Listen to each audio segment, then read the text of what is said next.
Evreka! Evreka! Senin oğlanın aklı gitti gene. Vallahi seninkinin yanında benimki dert değil. Evreka! Evreka! Evreka diyorum ana! Evreka! Ne diyorsun oğlum, ne diyorsun? Buldum diyorum ana, buldum. İyi buldun evladım. Zeytin çekirgeğinin faydasını buldum. Aman. Ne işe yarayacak o? Naim'in ciğerlerine iyi geldi. Nefesini açtı. Öksürüğünü kesti.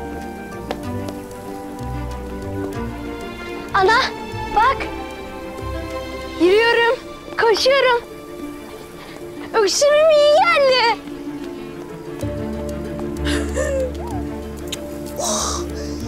Maşallah. Aferin benim akıl küpü oğluma.